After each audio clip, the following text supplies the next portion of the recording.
DaylesAddiction, and I'm bringing I'm out of practice. I'm bringing you a Q&A today. Thanks for your patience. My videos have been sporadic at best, and that's because I have been on a bit of a return to work journey. For those of you who are not aware, I fractured my shoulder in a pretty bad way. Had surgery 2 weeks after the fracture, and then have had a period of not working at all, to working behind the scenes, to making my way back to work part-time, and just managing the challenges around not being able to really use my left arm and still do my job. And even though my work is thinking and talking and facilitating, designing, you do not realize how much energy goes into the healing process. And so whilst I might not be using my arm, I do need it. I do have to think differently about how I do things. And the healing process itself is just taxing on your body and your energy levels. Yeah, was that a really elaborate excuse for why I haven't been putting out videos lately?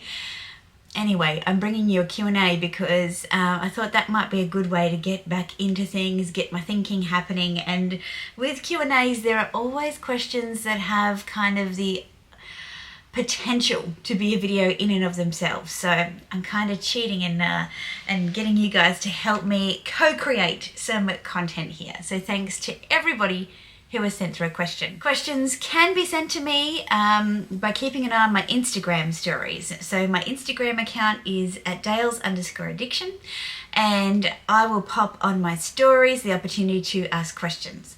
You can also do it by subscribing to my YouTube channel by hitting that red button down below and the bell notification so that you're notified when I have made a post to my community page. I don't know where my mouth was going versus what my brain was telling it to say then.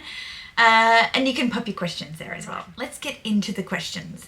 The first question, and I'm not going to give names to questions unless I think people will be okay, like I'm familiar with you, is an update on my shoulder. So I've talked about why I didn't make a video.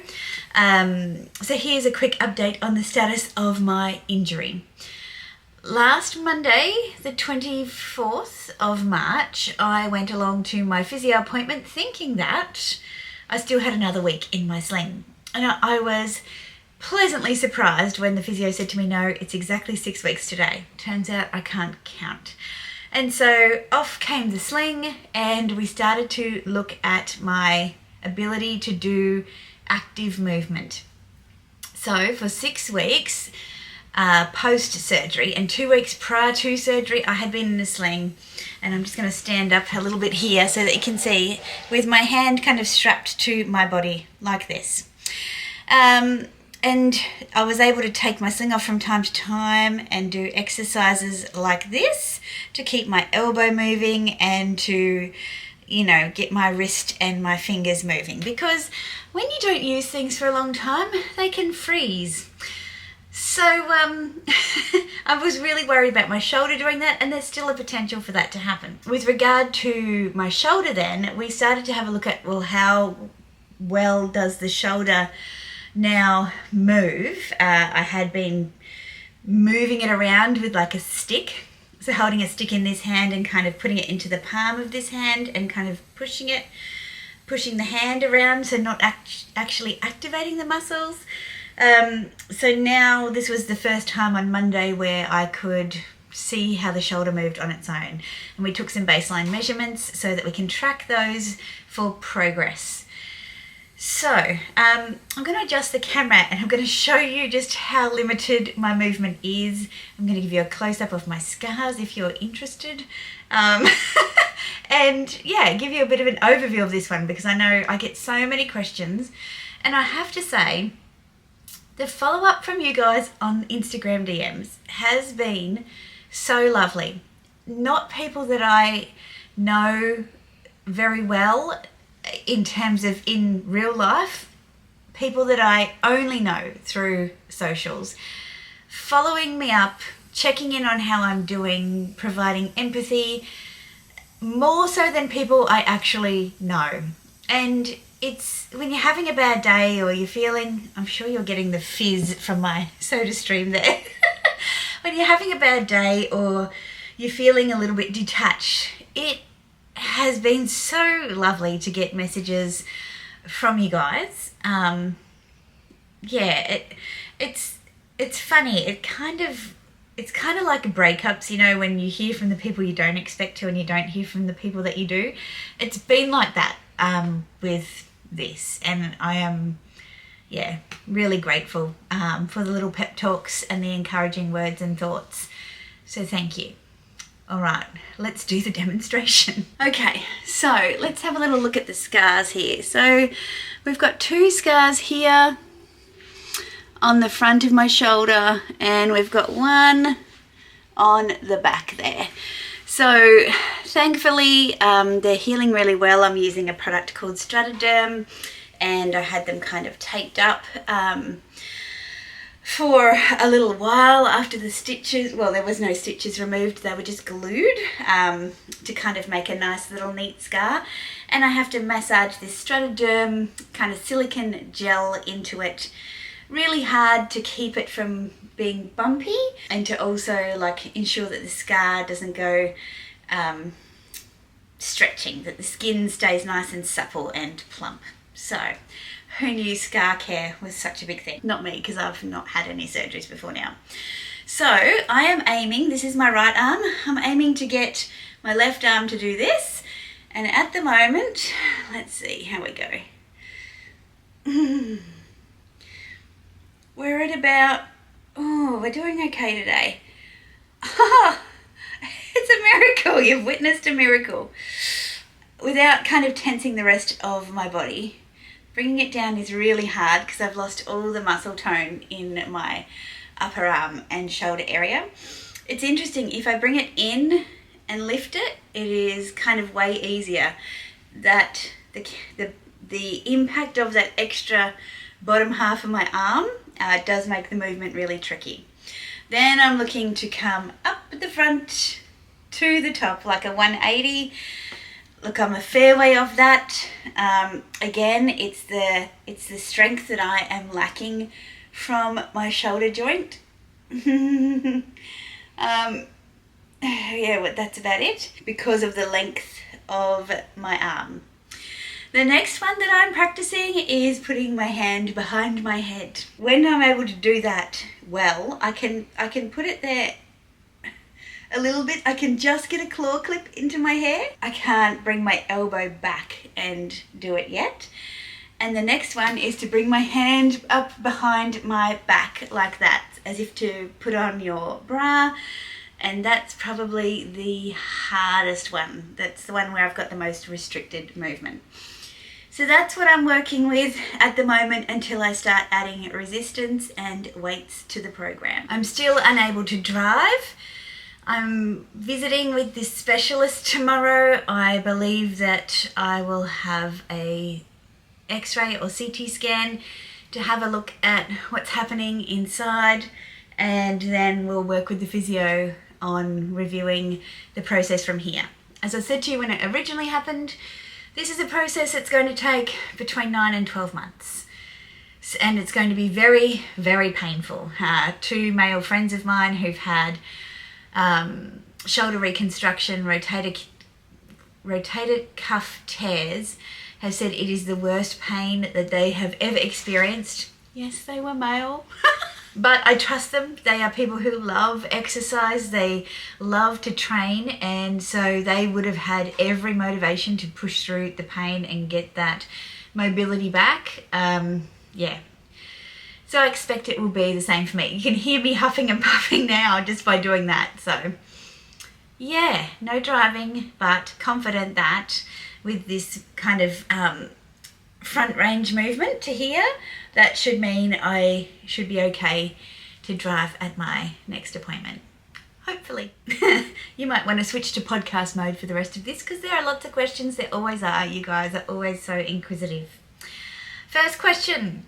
Thoughts on people overloading their bags with charms these days? ...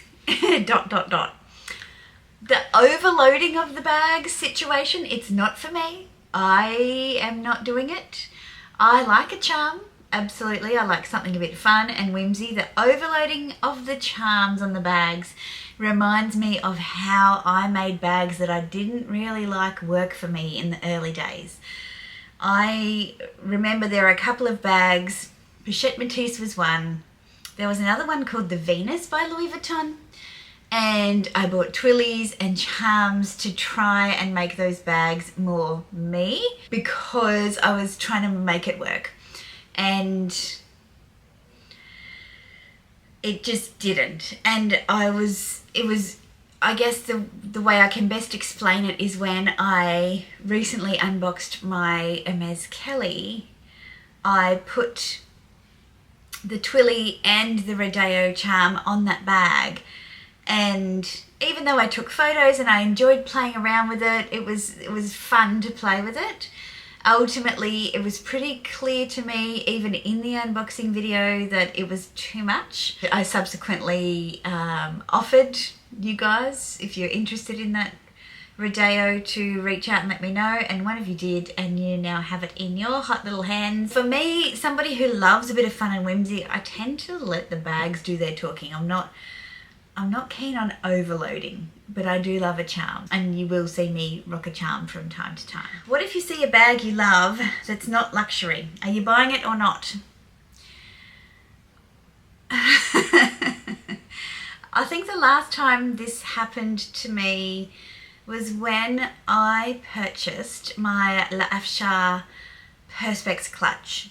I'll get it out for you. You rarely see me carry this one or talk about it because it's probably a sneak peek to the answer of the rest of my questions, because I have other options that I love more. Now this bag was over $1,000. L'Afshar is a brand that's based in the United Arab Emirates, and their aesthetic, you might say, is to create really high quality Perspex clutches that look like crystal work. And I still love, like I'm looking at it now just thinking, how beautiful is that? When I took it out, I've taken it out twice, I've had so many compliments on the bag. And that one caught my eye from an Instagram scroll, you know, the danger of the doom scroll. I think that's the last time, and that was a few years back now, unless anybody recalls anything that I can't remember. I tend not to buy them because I know from a long way back in my journey that I won't wear them. I have one Furla Metropolis bag that I purchased before Furla was a big thing. I don't even think they were in Australia when I purchased that bag on an Italian holiday. I don't wear it. I keep it just in case I want to take something that I'm a little less connected to an event where it could get damaged. Yeah, I just know I won't wear it. I purchased a Coach bucket bag. I don't reach for them, so I have to say no. I would not buy it because I would not wear it, and I know this for a fact. I have a luxury option for pretty much every bag purpose that I could want. Which is a nice lead in from this question. Do you prefer the pool or the beach? I prefer my pool over anybody else's, or a public pool. Pools are disgusting things, public pools. Just hotel pools, resort pools.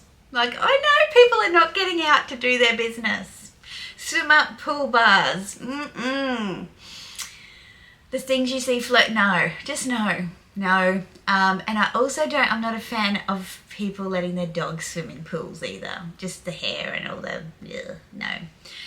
So my pool, yes. I love the beach. I love the ocean. I don't think there's a cleaner feeling, a more healthy feeling in the world on a warm, sunny day to be kissed by the salty ocean water, to have it in your hair, to see how clean your fingernails are, the smell that you have, like this clean, salty, fresh and sunshine. Oh, it's just magic. I love the beach. I love it. But it has been very nice to have my own pool to enjoy for the first time in many years. We've had pools in homes before, but not for over, like, I'd say 7 years or so. So yeah, it's really nice. Sorry, I'm playing with my hair a lot. It's very it's very big. It's on its way down from a really big blow dry. I was traveling on the weekend for a family wedding. I had this big bouncy blow dry. I'll put a picture in of my outfit. I was quite happy with how that came up. I'll put in my inspiration picture, like a really glam kind of blow dry, and the stylist really carried it off. And yeah, I'm now kind of ready for a wash and blow dry at home, and it's going to be a big job, especially with one hand. What is your most used Chanel bag? My version of a Chanel classic in a neutral. It's this Chanel 19 by the Sea Perspex. Very special bag from 19S. If I don't know what to wear, I wear this bag. It goes with everything. I love the whimsy. I love the fact that you can see all the little treasures that we luxury lovers spend so much time accumulating and putting thought into. Our little, what do we call them? Small leather goods, our lipsticks. We love the packaging on things, and the fact that we can see all of those and they become part of the bag, and it's really practical. Rain. The only thing I try and avoid with it is full sun. But yeah, it's a brilliant bag. Brilliant bag. I'm so glad that I followed it up. Now, if you're hearing my phone go off, it's because I'm speaking with an artist, and this is one of our of the questions coming up about what I'm doing with the house. So I just need to respond to these quickly. The next question: do you worry about the Swift leather being high maintenance? What's been your experience so far? It's good timing for that question. So the Swift leather on my Kelly 25 in the lovely colour Blue Lin. It is full of things because I travelled with this bag. I travelled with it. So I took a domestic flight. I went through security.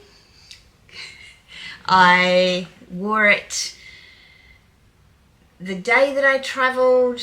I wore it into the evening as an evening bag. I wore it the next day. I took it to the hair salon with me to get that big bouncy blow dry I was talking about. Then it kind of just sat on the kitchen bench at my dad's house, and then I wore it travelling home again. But I did put it safely into my Louis Vuitton GM Neverfull. So it did not sit on any dirty plain floors. It did not go through any security screening in those dirty bins. How is it holding up? Is it high maintenance? I have been purposefully just trying not to worry about it, to be honest. I don't want to worry about it. I want to wear it. And I said that in the unboxing. And I know that things change. People get a bit worried. You can see like the creases on the sides there. They were always there, but just because I've allowed the bag to kind of stretch out a little bit, they're probably a little more obvious. I cannot see any scratches, so to speak of. I'm still doing this to it. I'm loading it up. A few people commented on it when I was out and about and said, "Oh, honey, your bag's undone." And I said, "Oh, thank you. I know it's kind of anxiety inducing, but it looks pretty cool, hey?" And they're like, "Yes, it's so gorgeous." People who didn't know what it was loved it and loved how it went with my jeans. So I put my outfit of the day, my travel outfit of the day over here, and you can get a look at how I'm styling it. But also go ahead to my Instagram. I take a photo with it anytime I can. It's just what we do together, me and my luxury pieces, but I'm loving it. No questions at all. Not a question. This one's from Janelle. Just a thank you for all that you do on your channel for our entertainment. Well, thank you very much. I feel like a little bit of a I've done a poor job this year. Yeah, my injury's been a part of it. I do have 4 pairs of shoes here that I could unbox and show you guys if you want some luxury content from me, because I've been cheating on luxury with interior design. So let me know in the comments if you would be keen to see that. But thanks, Janelle. Next question. Hubby's fave bag belonging to you. That is a hard one. That is a hard one. I do need to get him to come into the bag cupboard again and pick his, top 5 and least fave 5. So perhaps this is one of those great opportunities where I defer the answer to your question until I've done my research, and I'll make a video about it. Hi Dale, how do you feel about weight loss culture right now? Oh,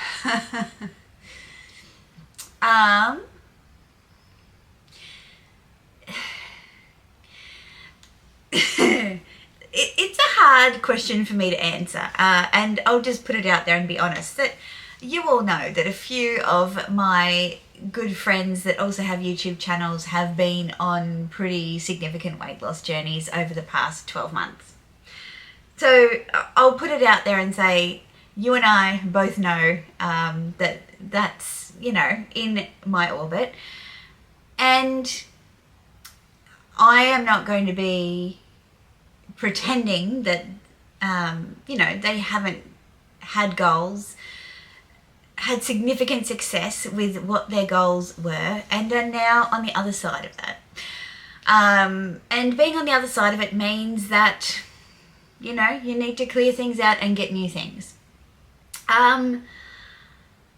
I tend not to watch a lot of those kind of videos, I have to say.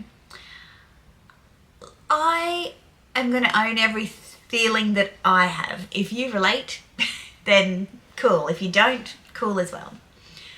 But I feel like it took up a hell of a lot of my brain space in my youth, worrying about things like that. And it took a hell of a lot of self-acceptance and growth and maturity to move out of that space. And at 44, I don't want to be in it again. I don't care to let it be a part of how I feel about myself. And so I tend not to get really involved or watch that kind of content. And that's a choice that I make for myself. It is everywhere. My YouTube feed is full of, should you do this, shouldn't you do this? What are the risks, what are the pros? In my life, not so much, which is good. Like in my everyday life, not so much. Obviously, I am conscious of the fact that for the last, the best part of 2.5 months, I've not been able to be particularly active. I've been really restricted. I can't really be very active now. Has that had an impact on my body? Am I a little bit more jelly than I was before? Yes. But I don't hate myself, and I don't want to. And I worry that this culture will make me think things that I don't naturally think, but I, start comparing. And that's not a healthy space to be in. And so I love what I am doing in my lifestyle. I love how I can socialize with friends and family and not have to worry about competing commitments to myself with regard to what I eat or drink. I can still buy clothes at all the stores that I want to. Not necessarily designer clothes. And, I've always been, on the top side of average. So what do I think about it? I don't like it. It's not for me. Next question, back to Hermes. Would you have preferred the Kelly 28? I'm thinking of getting a Kelly 28. That's what I originally thought. And then I got the 25 and I love it. And I'm so glad my SA knew better than me. She was the one that said to me, would I be open to a 25? And I'm like, yeah, of course I would. I just assumed that the medium size would be better for me. I love the 25.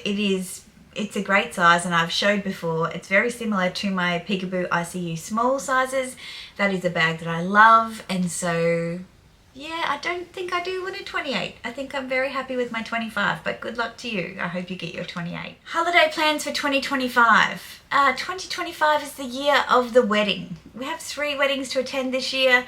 1 down, 2 to go. They are at kind of mid-year to spring for us here in Australia. So September, October, and they are all destination weddings, so they are taking all of my leave. We plan to go to those weddings and, extend our time over a weekend, couple of days either side.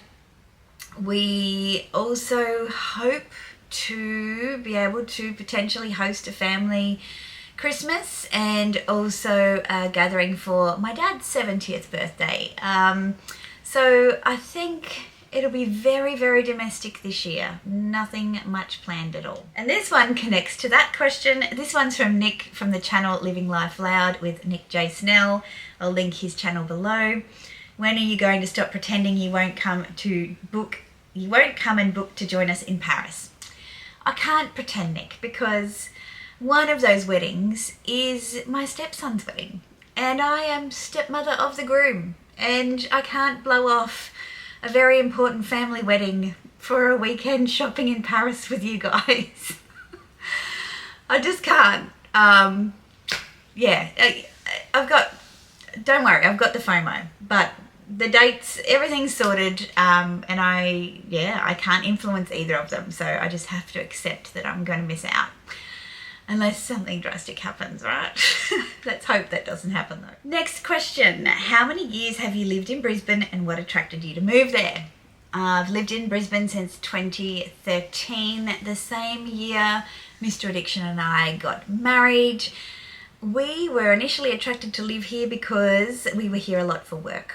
And we started to extend our weekends, so we'd work through the week, different companies, different jobs, and but then we'd stay for the weekend, and we really loved it. We thought it was beautiful. Being a tourist in your own city is something you forget to do when you live here, and we thought, well, we're here a lot, why wouldn't we just live here and travel back to the regions for work when we need to?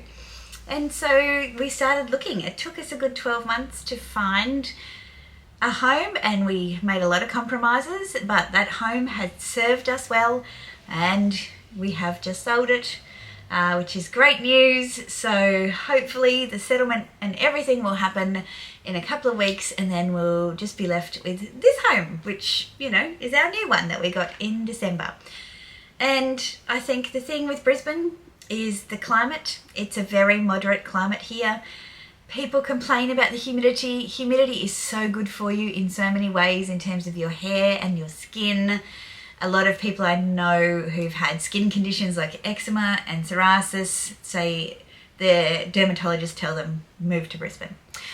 The temperature is moderate, so we don't get those really high temperatures in the 40s like you do in the west in our deserts.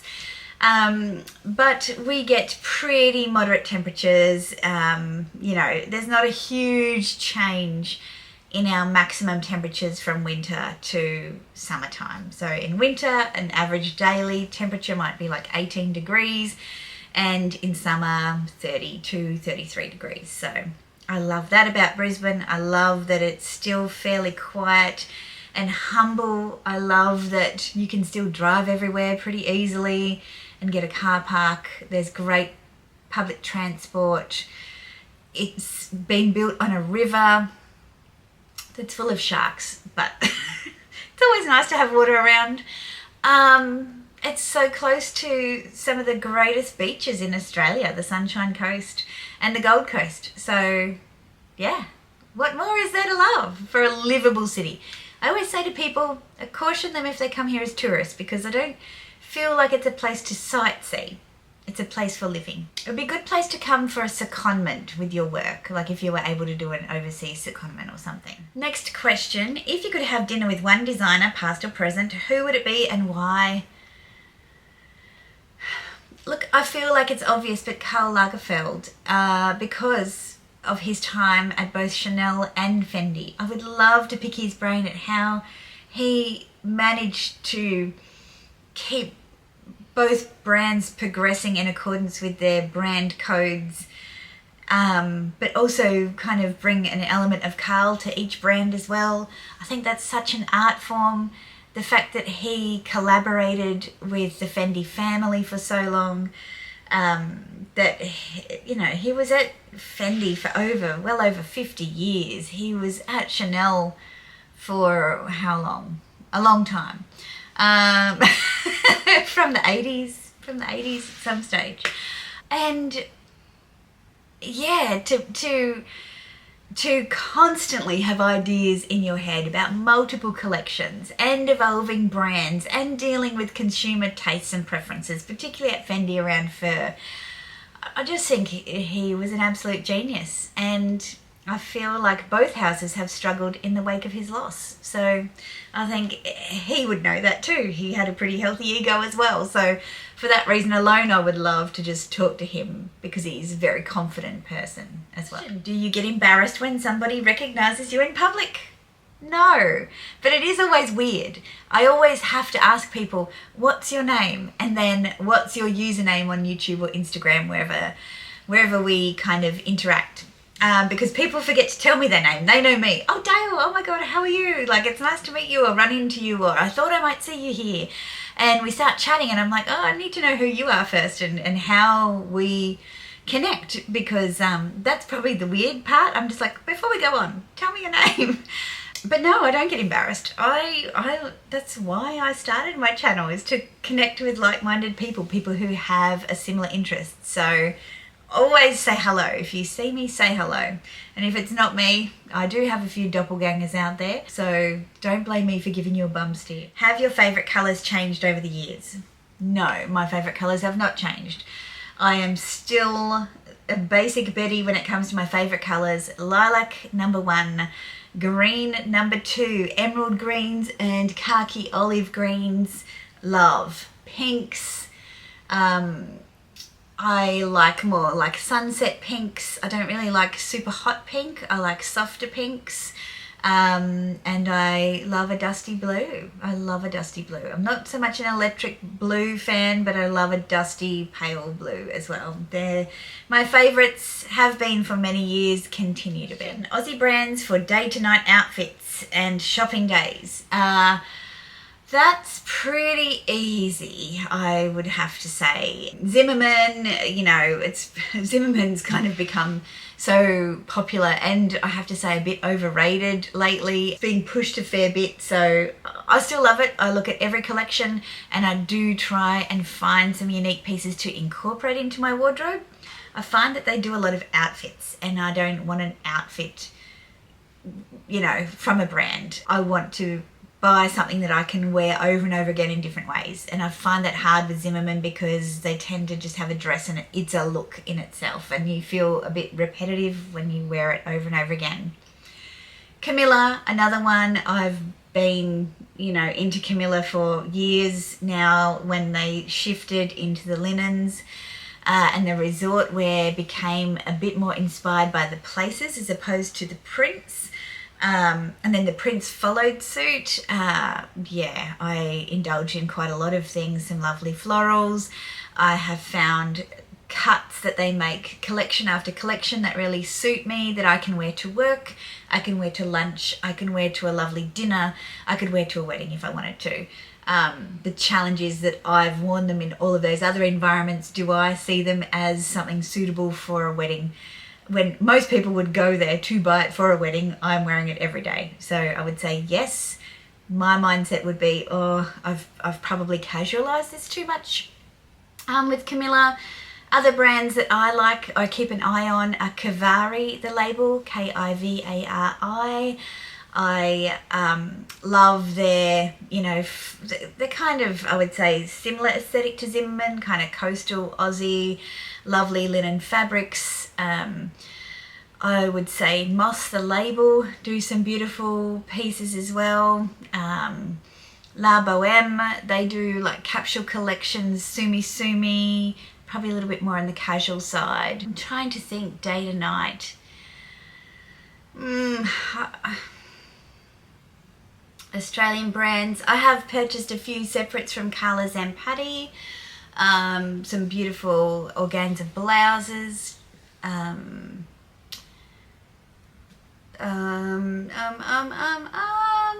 There are like other brands. I don't find them as inclusive for me. Rebecca Valance, Victoria and Wood, Scan and Theodore, Camilla and Mark. The list goes on. I tend not to look just for Australian brands. I look for what I love, and if it's Australian, it's a bonus. But for me, I look first for what I love and then where it's from. I will do a special shout out for Alame. Alame is a label that has evolved from former designers at Zimmermann. It's really beautiful pieces. I don't have any. I find their color spectrum is really warm. It doesn't really work on me. The dresses that I love, they're not really made to suit my curves, and the ones that I don't really love on me, the big maxis, are a bit too frou-frou. So yeah, I've struggled for me to find anything at Alame, but definitely have a look there. Do you still have an Hermes wish list? How has it evolved? And thanks, take care. I don't have a wish list. I still want that shirt that's made of the 5 scarves one day, but at the moment, as I said, I'm cheating on luxury with homewares, and so I'm not in a rush.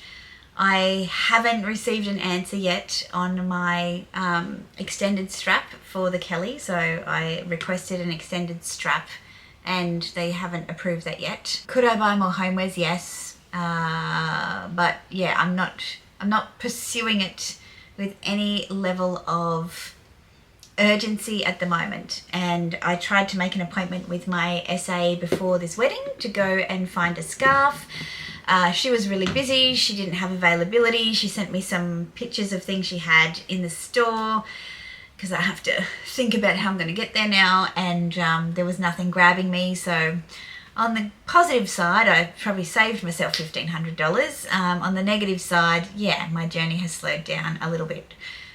But I don't think it's worth having a wish list. For me, I think it's just having a regular visit to see if anything kind of catches me. This is from my friend Eileen. Do you forget passwords but remember the entire lyrics of Eternal Flame? Oh, God. Close your eyes. Give me your hand, darling.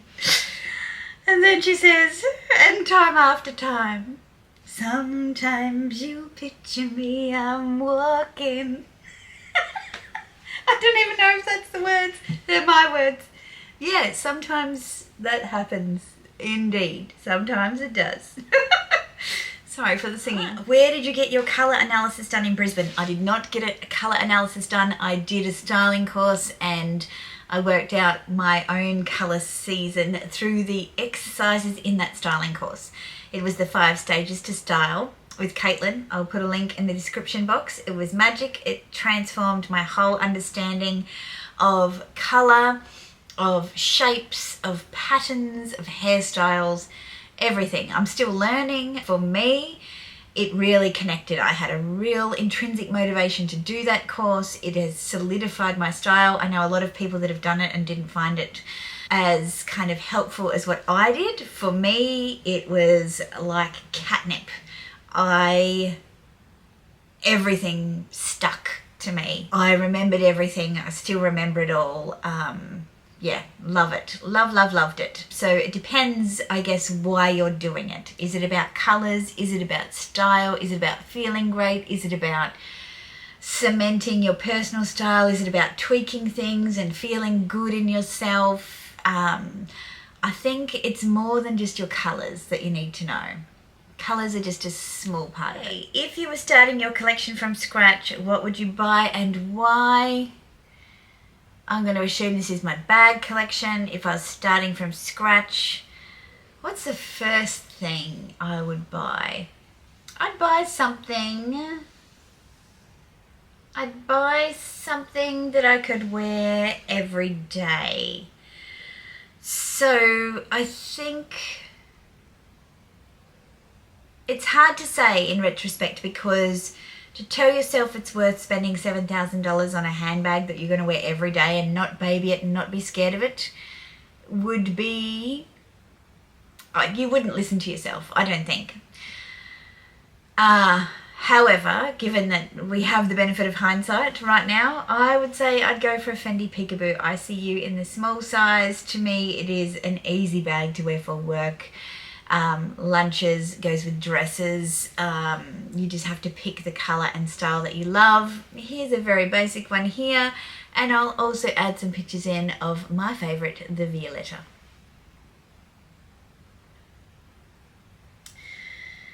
Next question, what's your biggest luxury regret? It's a hard one because I rarely allow myself to have regrets. I'm not the person who says I'll think about it and come back later. Probably should.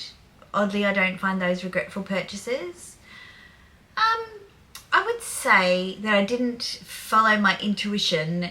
In Spain in 2018, I bought a bag that I thought was a smart choice because I got 14% VAT refund on a Chanel reissue 224, because I thought that I needed to have that bag, and I thought that, you know, I was never going to get a brand new one from the boutique at that price. But it's not what I wanted. There were lots of beautiful pieces there that I would have preferred, but I was convinced that I had to buy a classic, like I had to have one.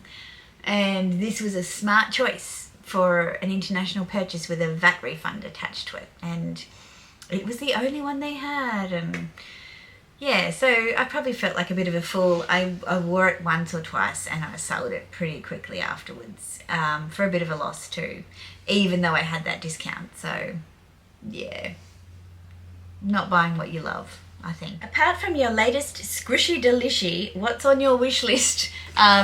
So again, that's referring to my Kelly, and I assume the wish list is with regard to Hermes, which I've also answered. So thanks for your question, Gail. This one's from Chris. He wanted a Hobart packing vlog and a Hobart travel vlog, neither of which I did. I did actually film an intro on the day that I was leaving. The problem with this whole one-handed situation is vlogging is very hard because you can't hold your phone to vlog and hold your handbag and everything else that you need to do. Open doors, watch where you're going. And that's how I got into this situation in the first place. So I think it's going to be a while before I'm vlogging again. I'm sorry. Unless I've got someone to hold my bags. Connor, are you there? Are you available? Do people want to vlog? Speaking of Connor, from the channel The Closet by Connor, he asks, bags versus jewels in brackets or emeralds in winky dirty face. What makes you moister than an oyster? Yes, I read it out, Connor. I think the people know well and truly who you are. Bags or jewels, specifically emeralds. Look, if I had to make a choice today and there was an option on the table, I would choose the jewels because I think I'm doing pretty well in the handbag department. That emerald ring still haunts me from Paris. I'll put it up over here. But again, neither are particularly high priorities given the house at the moment. So yeah, I'd say jewels, just to answer the question. We were hoping to sell our house for a bit more so that I could justify going to Paris and buying that ring, but we didn't, so I can't, unless, you know, I start taking lotto and we actually win. yeah, you can't have everything you want, unfortunately. And the final comment on the Instagram questions is not a question. I loved your Jerusa catch-up. Yeah, so did I. I didn't really know what to expect because I hadn't really engaged with Jerusa much. Like, she was a big YouTuber when I was just starting. So, you know, and I'm not the kind of person that reaches out and tries to make friends with people. And I think she was, you know, she had a lot going on at that time as well. So it was a surprise to me that she reached out, and I believe that Connor connected us. I think that's how it worked. And yeah, I was curious and really taken aback by her generosity. It was a lovely conversation, like what you saw in that chat. I'll link the video below. That's the first time we've ever talked, not, you know, text messages or voice messages, and like to each other. So yeah, this platform continues to amaze me. It is a really cool place. So I'm really grateful for her reaching out to give us younger channels a little bit of airtime. Unfortunately, I think she's going through a bit of a challenge at the moment, being potentially shadow banned. So if you are chasing some Jerusa content, I'll link her channel in the description box below. I believe the shadow banning thing means that YouTube aren't promoting her videos, which is a bit ordinary. She's working through it, but if you are keen to go and see that video and help out a fellow YouTuber, then yeah, click the link below and go check out her channel and watch our catch up. Onto the YouTube community questions now. It's an epic video. I hope you're enjoying it so far. Next big vacation planned, finish that one. Oh, not really. Next big vacation planned. Ever think of going to Japan for vintage shops? Are the doggies still following you around in the new house, or have they settled? Please do another video with Connor. You guys together are the absolute best. Thank you very much.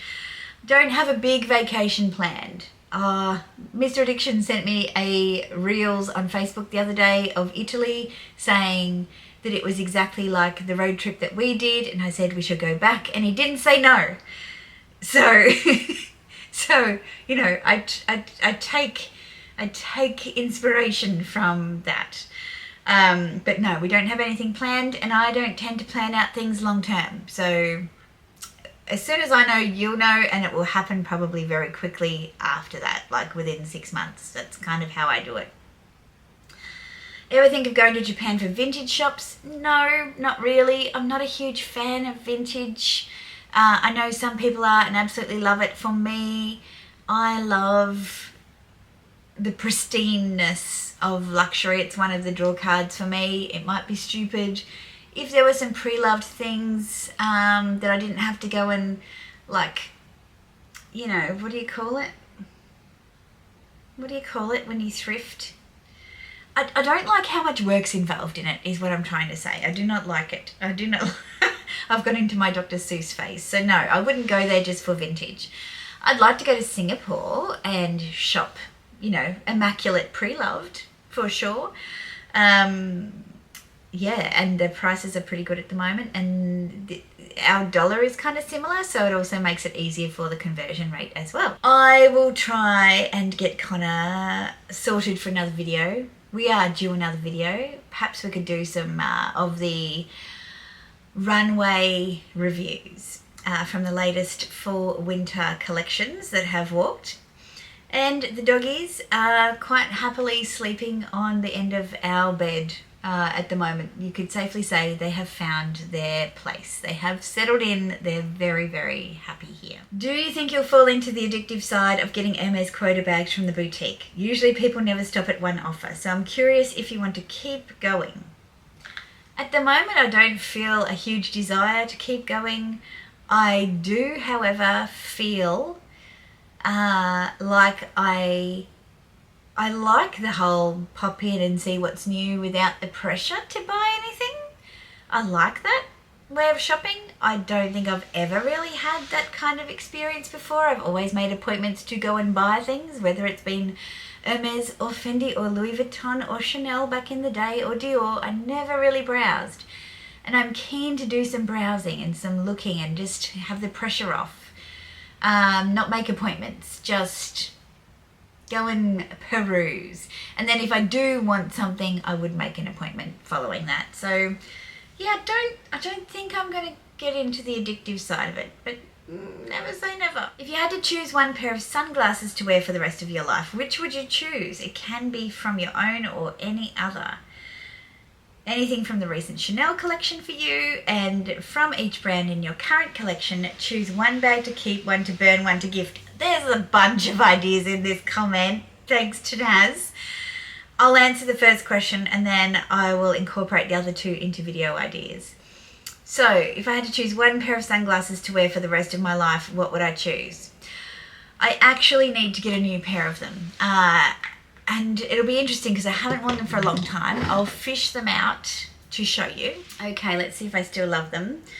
And that's because they're scratched and what have you, but yeah, I think it might be these. These are my Celine's style code CL400-4IN, whatever that means. I just love the fact that they have the gradient lens, they have the little bit of black and kind of grey tortoiseshell here. The shape of them is just so sophisticated and beautiful. I really love Celine sunglasses, actually, I really do. So yeah, I feel like if I could only wear one pair, they would work for everything, and I have worn them for everything. I've worn them on beach holidays, I wear them with work attire, I wear them casual and cute, like they work for everything. So they're the pair. They're the pair. In terms of your other questions, I'll review the Chanel collection separately and I'll make a video about which bag I would keep, burn and gift. That would be fun. Hi Dale, what are your thoughts on luxury blindness? I haven't seen anyone talk about this. Fever buying ugly pieces that if it weren't luxury nor trendy, nobody would bat an eye at them. Similar to makeup with the beauty blindness trend. I had not heard of that. I will need to do some research, and that is another great video idea. Off the cuff, I would say, I think people are less so, I'm not seeing people buy into the hype of things as much anymore because of maybe we're being a little bit more sensible with our pennies. Maybe it's just the content that I'm watching. Could be. And even on Instagram, I would say I don't see people getting caught up so much. I would say the Labubus would be a good example of the luxury blindness. I don't think they're really luxury, but they seem to be caught up in the luxury handbag space. But yeah, I'm going to have a look into that, and I think I'll make a video for you. Thank you very much. I don't have your name, just a dot and a profile picture, so thank you for your suggestion. Next one. How are you? How's your shoulder? Answered those. Thank you for asking. Your collab video with Jerusa was fun and adorable. Thank you. I can't wait to hear more about your home decorating and gardening. What project are you thinking about most these days? Is there something you're obsessing over? It's another great idea for a video. In short, we have been through our first presentation with the interior designer, provided some feedback, things we liked, things we wanted to change. I've been purchasing some art pieces, and I've had one commissioned, so I'd love to talk to you about that. I have gone back with some fabric recommendations that we're actually reviewing this week, so potentially on the weekend I could make a video about like where we're at in terms of the overall concept. I can't do anything with the garden at the moment because I'm injured, which is really annoying because it's now starting to get, great weather for the garden and I've got some great ideas, and I could pay for someone to come and do it. I don't want to. I want to put my mark on it. I want to do it myself. But I really don't think it's feasible for me to be able to do it. So maybe I could design it and someone else could come and execute the design.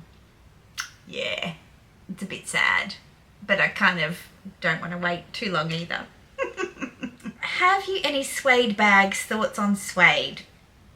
I don't have any suede bags. I have bags that have suede interiors. I like it. I like how it feels. It's beautiful. They tend to be more dark colours though. And I think that, as per usual with me, I would choose something rather impractical.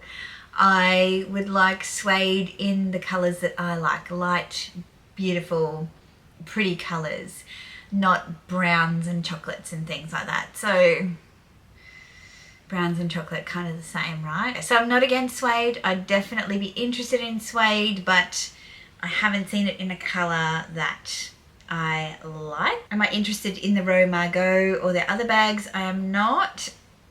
I just find them, again, the colours are pretty bland for me. There's nothing else that kind of draws me in that respect. Hannah from the channel So Much Design with Hannah. I will link her channel below. She's lovely. Go check her out. She says, most importantly, how are you? How is your arm? Is it getting better? Answered that question. How are you settling into your new home? Still settling. I wish were more advanced in the decorating by now, but obviously my injury has pushed things back some considerable time.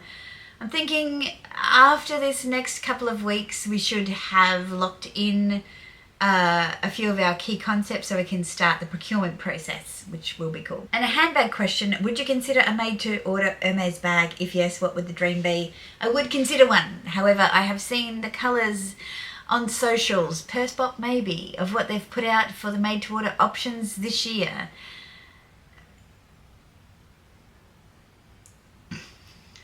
No, not this year will be my answer, Hannah. Not this year.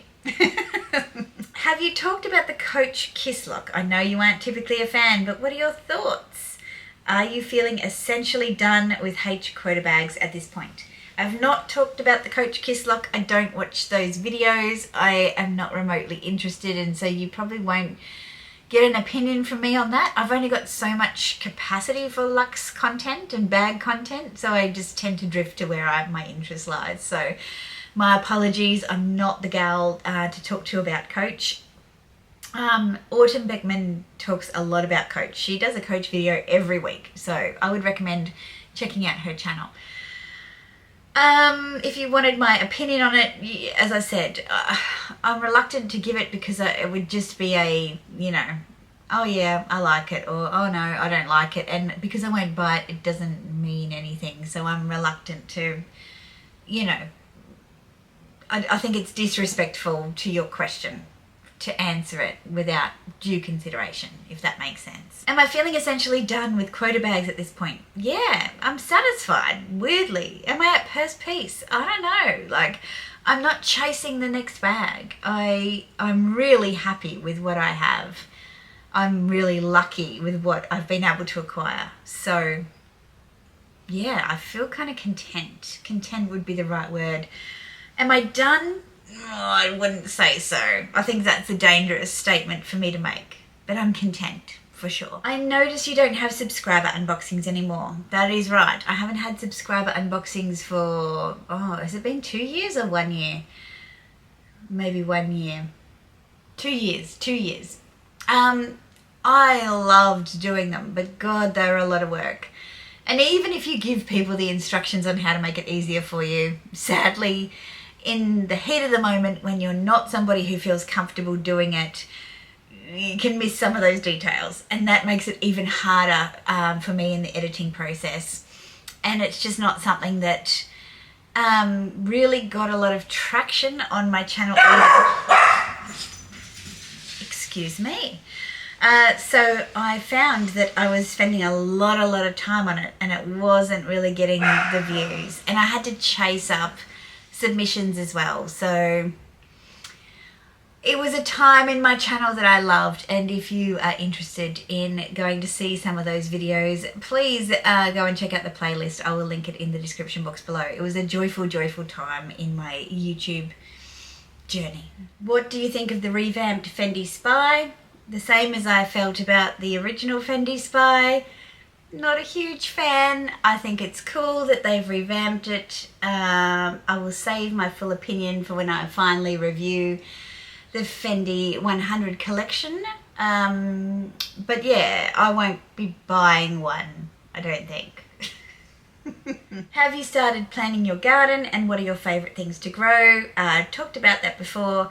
I have ripped out a lot of things that I don't like, which is progress. Well, I didn't do it. I got someone to help me do it. I will be integrating a lot of the same themes from my old house. White flowers, love white flowers, maybe some purple flowers, different kind of green foliages.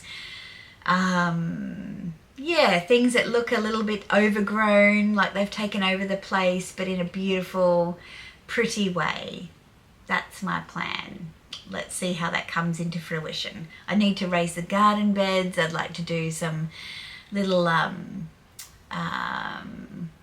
kind of stonework kind of edges around the garden bed. So I've got some ideas. I do, indeed. Yeah, I've answered all of the questions now. Thank you so much for all of the questions that you've asked. I really, really appreciate the interest, I have to say, and the patience. For the fact that I haven't been putting out as much regular content as possible, and the care for checking in. It's really lovely. Thank you so, so much. I have got a bunch of video ideas now that I can start to plan to film for you off the back of this Q&A. So it worked. It worked. I knew you guys would come through with the goods. So I hope to see you on a more regular basis moving forward. In the interim, please subscribe to my channel so I know that you want me to post videos, and give this video a thumbs up if you've enjoyed it. If you've made it to the end, please leave me a paw print emoji. Just helps me to know whether or not doing these really long videos is worthwhile. Anyway, until the next one, be safe, and why am I saying Gwenny sign off? Be kind and stay fan-dabby-dozy, and bye-bye. Thanks, Gwenny. I'm going to take that. Bye.